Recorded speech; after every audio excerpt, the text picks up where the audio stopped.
It's another edition of Time About the Movies, and today we're taking a look at the films of June 25th, 1999. Only two movies to look at today, so let's go ahead and jump on into it. We'll start off with the biggest new release of the weekend, Adam Sandler starring in Big Daddy. New York. If you want to enter the greatest city on earth, first, you have to get by one person. Shut up! You shut up! Let's go! I'm waiting on you! Sonny Koufax had an easy job. You're a toll collector. Where you going? You want to take me with you? I guess. And led a simple life. The delivery guy's like your best friend. Come back later today. I'll end the rest of you. Okay, peace out. Until the day You refuse to move on to the next phase of your life. she wants different things, his girlfriend dumped him for someone else. I found someone. This old guy? He has a 5-year plan. What is it? Don't die? Now, to win her back, I gotta do something big with my life. he's getting her a little surprise. Watching him enjoying my son. Our son. I adopted him. Great. Now what? You wear a diaper? Sonny Koufax is finding out Can I have a nightlight? Nightlight. once you adopt a kid, There you go, all right? you better give that kid back. I'll try to give him back. You got to keep him. Go back to sleep. I wet my bed. All right. Nice and dry. No more wetness. Talked to you the other day.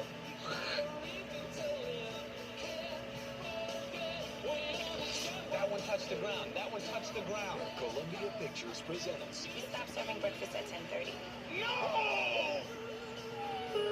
Oh, please. Don't cry. Don't cry. You got a Happy Meal? Can we get a Happy Meal? We'll stop in the kitchen to get a Happy Meal. Adam Sandler, It's gonna be fun. You nervous? Happy Halloween. We got a first timer out here. Do the right thing, buddy. Hang out right here for a second, all right? Hey, you. What? Big Daddy.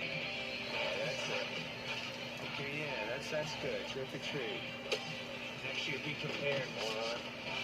So Big Daddy tells the story of Adam Sandler, this 32-year-old man who gets dumped by his girlfriend for not accepting responsibility and then tries to be responsible by adopting a 5-year-old boy who appears on his doorstep.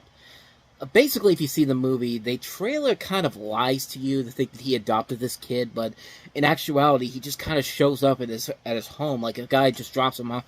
I was just like, hey, here's this kid, bye. And then it's just like, he's kind of stuck on what to do here. So the trailer kind of lies to you a little bit here, but this was Adam Sandler's biggest hit at the time, and yet it did not get the best reviews from critics. It actually was nominated for 5 Razzies and won Sandler the Worst Actor category, which pretty much tells you everything you need to know about how legitimate the Razzies are. Like they say that they cover the worst movies of the year when they clearly do not. I mean, Adam Sandler was winning the Razzie Award in a year where I'm trying to see. Let me see who else actually was nominated in this category, because I got a feeling that he was not the worst actor in that category. Hold on one second.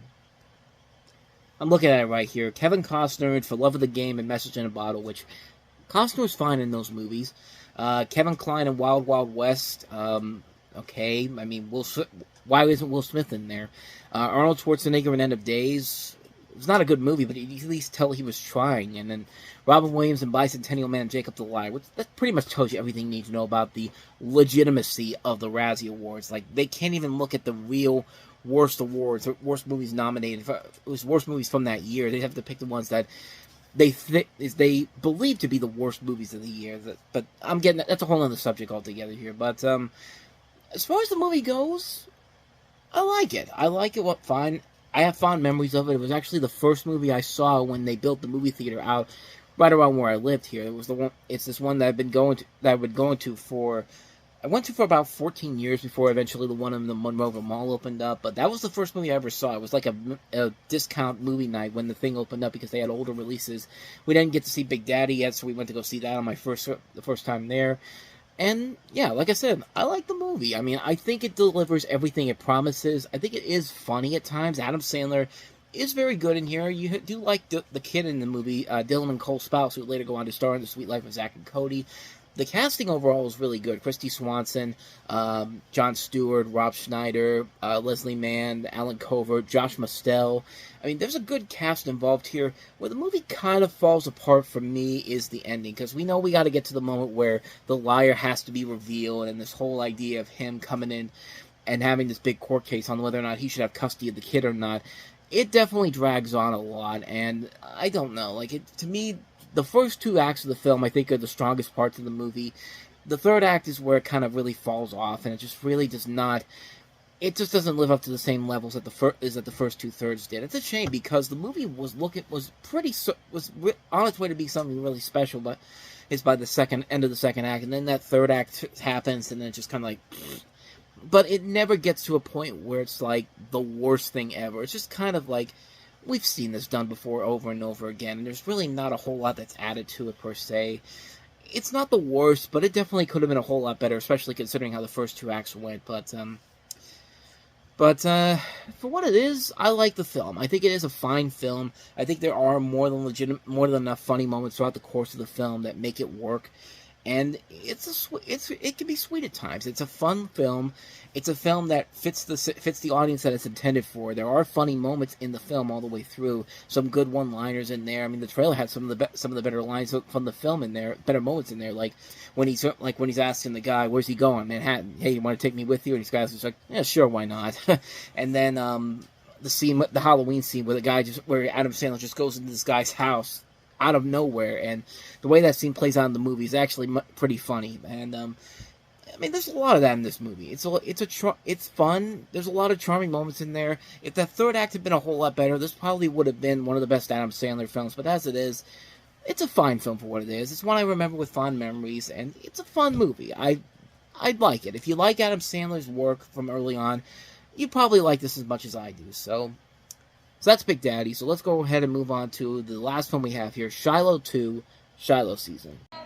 Shiloh, the beagle the whole world fell in love with, is back in Shiloh 2. Shiloh's like a part of my family, and I do anything to make sure he doesn't get hurt. Judd still thinks the dog is his. No, sir. Shiloh's mine, and Jed knows it. Man's got a right to protect his property. Tell your kid I want my dog back. I want you as far away from Judge Travis as you can get. We had a deal, Shiloh. Why can't you just let it go? No, you're not going after my dog. I'll stop all this fighting. You can't expect Judd to act in a friendly way. It's not his nature. Experience the magic of the year's most heartwarming family film. Do you think a person can ever change? Once they're mean, are they mean forever? A little kindness can change a man and beast. You're mine, as long as you live. I promise you that. You'll never forget the courage when a boy risks everything to turn an enemy into a friend. Shiloh 2, now available from Warner Home Video. It's literally the same movie all over again. It's literally the same plot. You have the young kid from the first movie who rescued Shiloh from his abusive owner. Judd starts threatening to take him back again, and Marty is afraid of losing the best friend he's ever had. Even after Shiloh's keen senses help save Judd's life, he refused to mend his mean-spirited ways, convincing everyone in town he's just too nasty to change. And now on a long, short gamble to keep Shiloh, he sets out to prove that just like a mistreated animal, a man filled with hate can be healed with the power of kindness. And it's the same movie as last time. It's literally the same film as the last film, and it's I don't know. Like, to me, my biggest problem with it is that it's just repeating the same film over and over again. It's just repeating the same film over again. It's just not.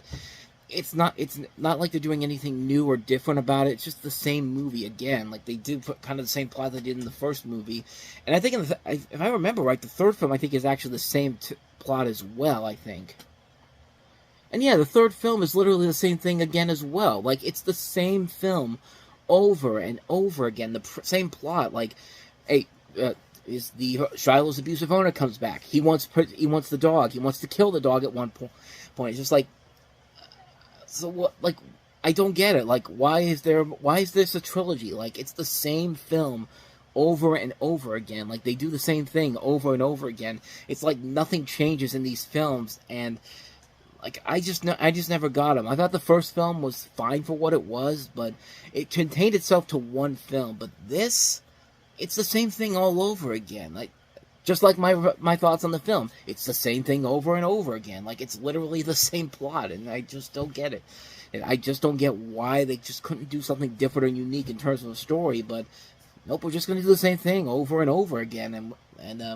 Okay, I'll stop with that now. But yeah, bottom line, I'm not a big fan of Shiloh 2, and not a big fan of Saving Shiloh. So when we get to that one in 2006, you can pretty much sum up my thoughts on that one through that one. But yeah, not much more to say. That is Shiloh 2, Shiloh season.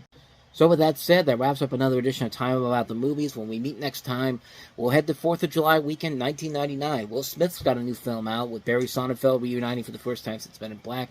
Of course, it's the infamous Wild Wild West. We also have South Park Bigger, Longer, and Uncut. One of the year's crowning achievements, in my personal opinion, but we'll delve more into that as we get to that film. And also Spike Lee's latest film, Summer of Sam. So 3 films to look at next time.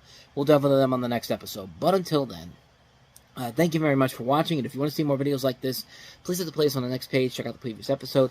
Also, don't forget to hit the like and subscribe button if you want to see more videos like this on this channel. So with that said, I am off. I will see you guys next time for the next episode. Until then, as always, take care.